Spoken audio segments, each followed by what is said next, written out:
할렐루야. 10월 26일 화요일입니다. 오늘 본문은 출애굽기 38장 1절서부터 20절까지 말씀입니다. 오늘 성경은 성막들의 성구들 제작에 대해서 말씀을 하고 있습니다. 번제단, 물두멍의 제작이 먼저 이루어지고요. 다음으로 성막에서 가장 넓은 공간을 차지하는 성막들을 만듭니다. 성막 건축을 위해 수고한 사람들 곧 총감독 이다말 제사장과 부살렐, 오홀리압을 소개를 하고 있습니다.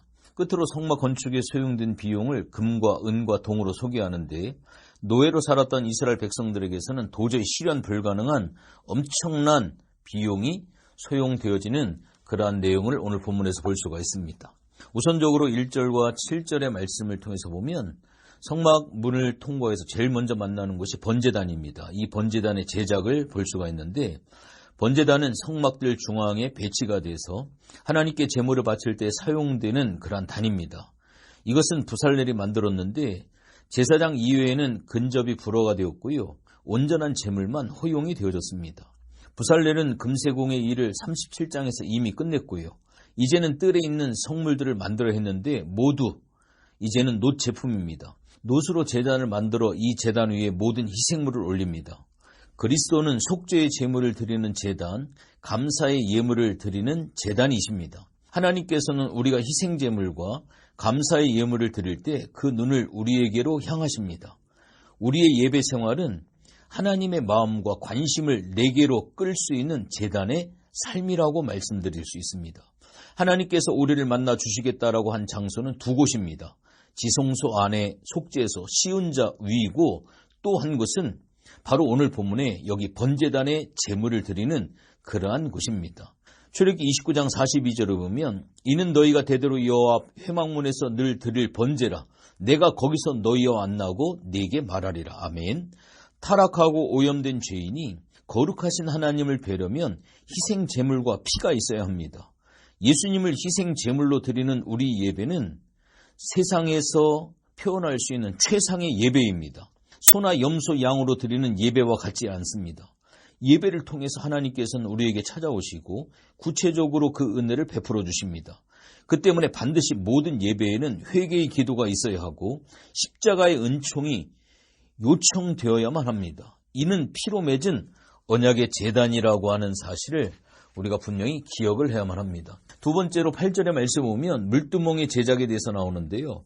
물두멍과 그 받침은 회막에서 수종드는 여인들이 바친 거울을 소재로 만듭니다. 물두멍은 번제단과 성소 사이에 놓여 제사에 쓸 제물을 도살하거나 번제물을 태우면서 생긴 더러움을 씻는 역할을 합니다. 그래서 제사장들이 정결한 모습으로 하나님께 나아갈 수 있도록 도와주었습니다. 당시 거울은 구리로 몸체를 만들고 나무나 상아를 이용해서 손잡이를 만들었기 때문에 값이 굉장히 비쌌습니다. 그런데도 불구하고 여인들은 하나님께서 거하실 성막을 건립하는 데 필요한 구리를 충당하기 위해 기쁨으로 내어놓았습니다. 그들은 자신의 단장보다 하나님의 거처를 단장하는 일이 더 중요하다고 판단했기 때문입니다. 여인들에게 있어서 화장도구는 매우 중요하죠. 더구나 거친 광야를 사는 여인들에게 있어서 놋거울이 얼마나 중요한 애장품이었을까 생각해보면 이러한 행위가 철저하게 자기를 내려놓는 자기 부인의 기림을 유추할 수가 있습니다. 자신이 가장 소중하게 여기는 것을 기쁨으로 드릴 때 하나님께서는 그것들을 더 귀한 것으로 만들어서 다른 사람을 살리는 일에 사용을 하십니다. 성막 건축은 먼 곳에서 재료를 가져오지 않습니다. 우리의 존재, 우리의 삶, 일상에서 우리의 모든 소유와 시간과 성품과 물질을 하나님께 구별하여 드릴 때 하나님께서는 그것들을 사용하셔서 하나님의 뜻을 이루는 거룩한 도구들로 사용을 하십니다. 부정적으로는 여인의 욕망과 교만의 상징이기도 하지만 거울은 여인들의 아름다움을 가꾸는 필수 애장품입니다. 여인들의 아름다움을 가꾸던 거울이 제사장의 물두멍을 제작하는 일을 위하여 드려졌다는 사실은 자신을 부인하고 희생해서 하나님께 온전히 헌신하는 뜨거운 자기 부인의 표현입니다. 신앙조차도 자신의 야망을 실현하며 욕심을 채우는 일을 위해 이용하는 우리 세대의 많은 그리스도인들과 비교해보면 너무 큰 감동을 우리에게 줍니다. 나의 아름다움과 가치는 성막에 있습니다. 나의 미적 감각을 즐기는 일은 성막, 제단을 섬기는 데 있다라고 하는 것을 오늘 교훈을 통해 살펴볼 수가 있습니다. 오늘 본문 9절서부터 20절까지 말씀 보면 이제 성막의 뜰을 만드는 장면이 나옵니다. 성막들은 남북쪽이 각각 100규빗에서 50m, 동서쪽이 50규빗 해서 25m에 해당하는 굉장히 큰 마당입니다. 이곳에는 성소와 지성소로 이루어진 성막 본체와 물두멍 그리고 번제단이 위치해 있었는데 이곳을 제외한 나머지 장소에서는 제사장들이 제물을 잡거나 하나님께 드린 제물을 먹었습니다. 즉 이 성막들은 희생제물로 드려지는 동물들이 죽임을 당하는 곳일 뿐만 아니라 하나님께 드려진 예물을 제사장들이 먹는 화목의 장소였습니다. 성막의 뜰은 세상과 하나님의 거룩한 곳에 경계가 될 수 있습니다. 기둥과 세마포로 구별된 성막들은 하나님께서 임재하시는 장소고 하나님을 만나는 거룩한 장소인 것처럼 오늘날 이 시대의 성도들은 세상에서 살지만 세상의 문화와 가치에 동화되지 아니하는 세마포, 가롯막, 즉 말씀의 장막이 있어야 된다라고 하는 것을 보여주고 있습니다.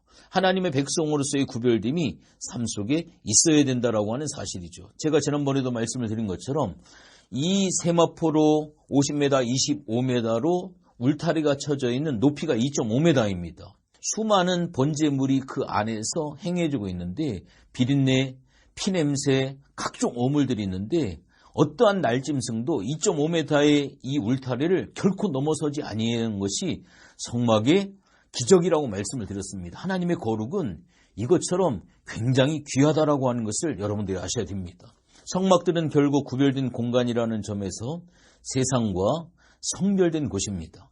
성막은 하나님께서 택하신 백성들이 함께하는 공간입니다. 하나님의 택하신 자들이 함께하는 구별된 곳이기 때문에 정결함을 상징하는 세마포로 꾸몄습니다.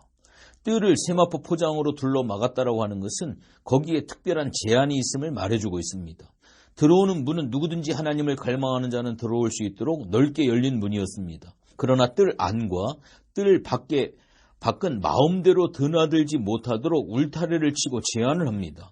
더 나아가 그곳에서 일하는 제사장들은 성소에 들어가기에 앞서 먼저 거룩한 뜰을 통과하지 않으면 안 됩니다. 뜰을 통과하면서 피로 씻고 물두멍에서 물로 씻는 정결 의식을 갖춘 이후에야 거룩한 처소인 성소에 들어갈 수가 있었습니다. 구원만이 아닌 씻음이 있는 자와 씻음이 없는 자가 분리되어지는 그러한 모습을 볼 수가 있습니다.